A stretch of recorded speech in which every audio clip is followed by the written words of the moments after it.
CEO forces black janitor to crawl like a dog. Next day, she destroyed their $2 billion empire. Where are you watching from? Type your city in the comments.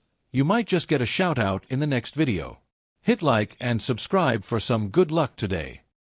They said it was just another Monday morning at Crestwell Enterprises, a skyscraper that scraped the heavens, where fortunes were made on polished conference tables and lives were destroyed in quiet corner offices.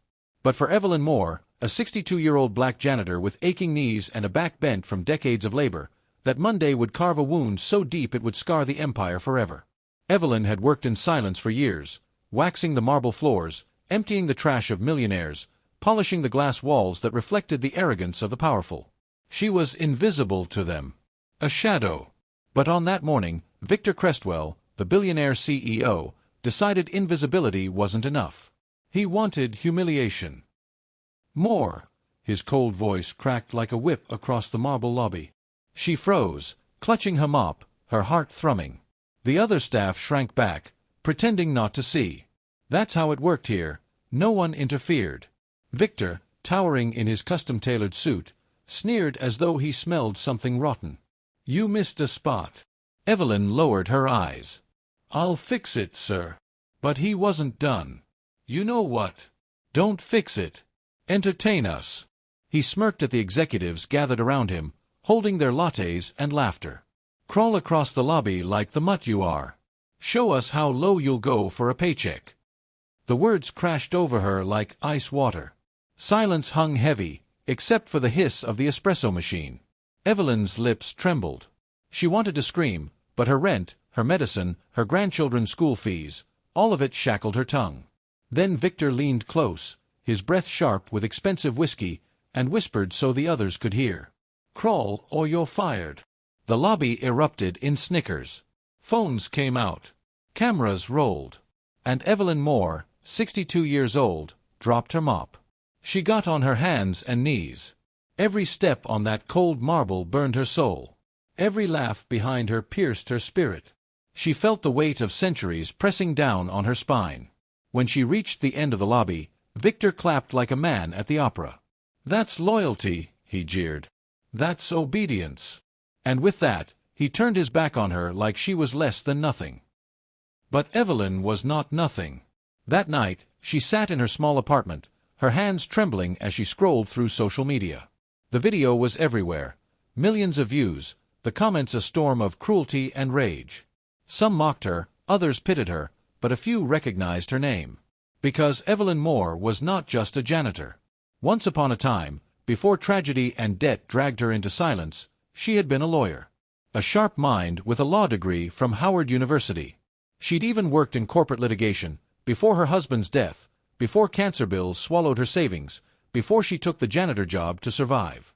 As she watched Victor laugh at her humiliation on loop, something long dormant stirred within her. Not shame. Power. The next morning, Crestwell Enterprises prepared for another day of arrogance. Executives joked about the dog show in the lobby. No one noticed the janitor in the corner. No one realized Evelyn hadn't come to clean. She'd come to destroy. By noon, Evelyn walked into the main boardroom, dressed not in her janitor's uniform but in a pressed navy blue suit she hadn't worn in years. Gasps rippled through the room. Victor sat at the head of the table, sipping wine, his ego filling the space. "Who let the help in here?" he scoffed. Evelyn dropped a thick folder onto the polished wood. The thud silenced the laughter. "I'm not your help," she said, her voice calm, measured, but laced with fire. "I'm the woman who just filed a class action lawsuit against Crestwell Enterprises for racial discrimination, workplace harassment, and hostile environment." The room erupted. Victor's smile faltered. "You don't make me laugh." Evelyn's eyes locked onto his. "Laugh all you want. But I know your empire's secrets. I've cleaned your offices for years. I've read the shredded documents you thought were gone. I've listened to your board meetings when you left the speakerphone on. You've stolen pension funds, laundered money, bribed officials. And now, the world will know." She pulled out a small flash drive and set it on the table like a grenade. Every piece of evidence, already sent to the press, the SEC, and the FBI. The color drained from Victor's face. The next 48 hours unfolded like an avalanche. Headlines screamed across every network. Crestwell Empire under federal investigation. CEO caught on tape humiliating black employee. Whistleblower exposes $2 billion fraud. The stock plummeted. Investors fled. Protesters filled the streets outside the skyscraper, chanting Evelyn's name. And Victor Crestwell, the man who forced her to crawl, was handcuffed in front of the cameras, his empire crumbling into dust. But Evelyn's revenge didn't stop at exposure.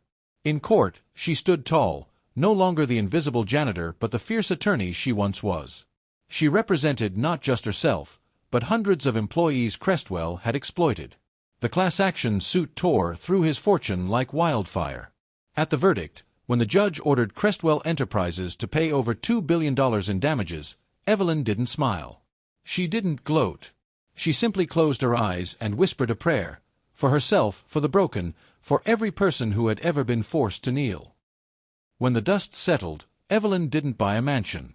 She didn't vanish into luxury. Instead, she built a foundation, the More Justice Initiative, to fight for underpaid workers, janitors, cleaners, cooks, drivers. She became a symbol of resilience, a reminder that no humiliation lasts forever, and no empire built on cruelty can stand. And when a reporter asked her what gave her the strength to bring down an empire, she said only this: "He made me crawl like a dog." But he forgot, dogs bite back. Moral of the story: never mistake silence for weakness. The people you trample may one day rise, not just to stand, but to strike. And when they do, empires fall.